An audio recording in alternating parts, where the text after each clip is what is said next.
ஆனந்தி,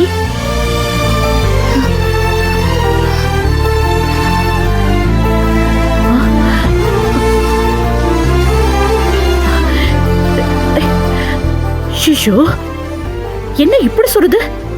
என்னாச்சு மேடம்? ஆனந்தியோட உடம்பு இப்படி நெருப்பா கொதிக்குது. அது கூட தெரியாம என்ன பண்ணிட்டு இருந்தீங்க 3 பேரும்? என்ன மேம் சொல்றீங்க? ஆனந்தி, ஆனந்தி, ஆனந்தி, எந்திரி ஆனந்தி, எந்திரிச்சு உட்காரு. ஆனந்தி, ஆனந்தி, ஆனந்தி, இங்க பாரு. ஜுரம் அடிக்குதுடி. ஐயோ, காய்ச்சல் இப்படி அடிக்குது. யாராவது என்கிட்ட சொல்லிருக்கணும்ல. ஆனந்தி, இங்க பாரு. எந்திரி, முதல்ல நம்ம ஹாஸ்பிடல் போலாம். இல்ல மேடம், ஆஸ்பத்திரி எல்லாம் போறதுக்கு எனக்கு இப்ப நேரம் இல்ல. நான் வேலைக்கு போறேன். ஏய், என்ன இவ? என்னடி, என்ன நேரத்துல என்ன பேசிட்டு இருக்க? நேத்து ராத்திரியில இருந்து இதையே சொல்லிட்டு இருக்க. நேத்தே ஒழுங்கா மேம் கூப்பிடும் போது நீ ஹாஸ்பிடல் போயிருந்தா இந்த ஃபீவர் வந்திருக்குமா? இப்போ இவ்ளோ ஃபீவர் இருக்க நேரத்துலயும் ஹாஸ்பிடல் போகணும்னு யோசிக்காம வேலைக்கு போகணுங்கிற? இல்லடி, ஆஸ்பத்திரிக்கு போனா அவங்க இல்லாதது பொல்லாததுலாம் சொல்லி என்னை அங்கேயே தங்க வச்சு போட்டாங்கன்னா அப்புறம் இன்னைக்கு எல்லாம் கெட்டு போயிரும். என்னடி கெட்டு போயிடும்? இல்லடி, இன்னைக்கு நான் வேலைக்கு போய் ஆகணும். கம்பெனிக்கு முக்கியமான ஒரு ஆர்டர் வந்திருக்குது.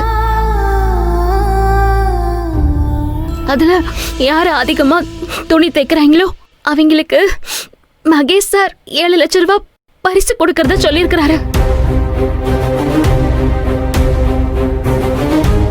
இந்த நேரத்துல நான் வேலைக்கு போலனா அப்புறம் அந்த 7 லட்சம் எனக்கு கிடைக்காமலே போயிரும். அப்புறம் அக்காவுக்கு கல்யாணமே நடக்காம போயிரும். உங்க அக்கா கல்யாணத்துக்கும் 7 லட்சத்துக்கும் என்னடி சம்பந்தம்? உங்க அக்காவுக்கு கல்யாணம் ஃபிக்ஸ் ஆயிடுச்சா? ஆமா, அப்பா என்னைய பார்க்க வந்ததே அக்கா கல்யாண விஷயமா பேசதே. அவரு பரிகாரம் தானே ஏதோ சொல்லிட்டு இருந்தாரு. கல்யாண ஏற்பாட்டுல எந்த தடங்களும் வந்துடக்கூடாதுன்னு பரிகாரம் பண்ண வந்தாரு. அக்காவுக்கு நல்ல வரன் அமைஞ்சிருக்கிறதா அப்பா நேத்துதான் போன் பண்ணி சொன்னாரு. 10 பவுன் நகை போடணும், கல்யாணமும் நல்லபடியா நடக்கணும்னா அதுக்கு 6-7 லட்சம் ரூபாய் பணம் வேணும்னு சொன்னாரு. கடவுளா பார்த்து அதுக்கு ஒரு நல்ல சந்தர்ப்பத்தை இந்த போட்டி மூலமா கொடுத்திருக்காரு. அதுல கலந்துக்கணும்னு முடிவு பண்ணிவிட்டேன். நான் போய் ஆகணும். சரிடி, ஆனா உனக்கு தான் அடிபட்டு இருக்குல்ல. வலியோட போட்டியில கலந்துட்டா தோத்து போயிடுவா ஆனந்தி. அப்படி சொல்லாத காயத்ரி. அபசகுணமா பேசாத. நான் ஜெயிச்சே ஆகணும். இதெல்லாம் சரியா போயிரும். ஆனந்தி, உனக்கு இந்த காம்படிஷன் எவ்வளவு முக்கியம்னு எங்க எல்லாருக்குமே புரியுது. ஆனா நீ இப்போ உடம்பு பாத்துக்க வேண்டிய சிச்சுவேஷன்ல இருக்க. வீணா பிடிவாதம் பிடிக்காத. வா, ஹாஸ்பிடல் போலாம். இல்ல மேடம். ஏய், காம்படிஷன் போனா போயிட்டு போகுதுரி. பணத்தை எப்ப வேணாலும் சம்பாதிச்சுக்கலாம். உடம்பு தான் முக்கியம். நீ முதல்ல எங்க கூட ஹாஸ்பிடலுக்கு வா. என்னடி? இங்க பாரு ஆனந்தி, மணி ஏற்கனவே 8 ஆயிடுத்து.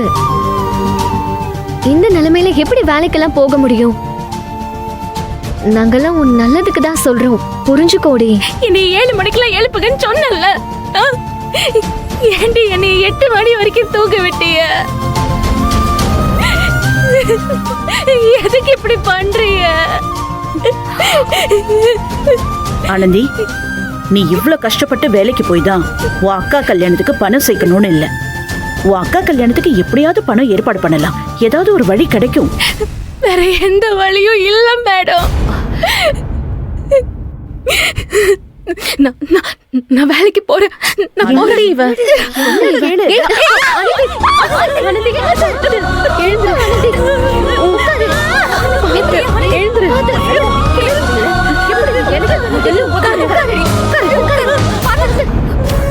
யார் சப்போர்ட்டும் இல்லாம 3 செகண்ட் கூட உன்னால தனியா நிக்க முடியல. நீ வந்து தைச்சு காம்படிஷன்ல வின் பண்ண போறியா? அது உன்னால இந்த ஜென்மத்துல முடியாது. முதல்ல நீ கம்பெனிக்கு வரியான்னு பாக்குற, அப்புறம் காம்படிஷனை பத்தி யோசிப்போம்.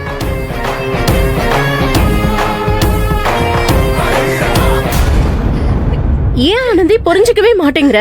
உன்னால சத்தியமா முடியாது. இன்னைக்கு ரெஸ்ட் எடு. இல்லடி, உங்களுக்கெல்லாம் என்னோட நிலைமை தெரியல. இந்த உடம்பு வலிய வச்சுக்கிட்டு இன்னைக்கு நான் வேலைக்கு போகாம அந்த பணத்தை நான் தவற விட்டுப்பட்டேன்னா அது இன்னும் வலிய வேதனை எனக்கு கொடுக்கும்.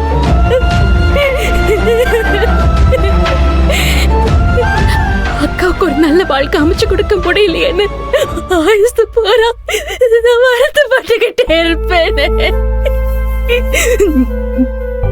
இன்னைக்கு என்ன ஆனாலும் சரி, நான் வேலைக்கு போயே தீரணும். மேடம், எனக்கு இன்னைக்கு ஒரே ஒரு உதவி மட்டும் பண்ணுங்க. சொல்லு ஆனந்தி. என் வலிக்கு கசாயம் மட்டும் கொஞ்சம் வச்சு தாரியலா? நான் குளிச்சு போட்டு வேலைக்கு போறேன் மேடம். என் உடம்பு சரியாயிடும். வச்சு கொடுங்க மேடம். சரி, நான் வச்சு கொடுக்குறேன்.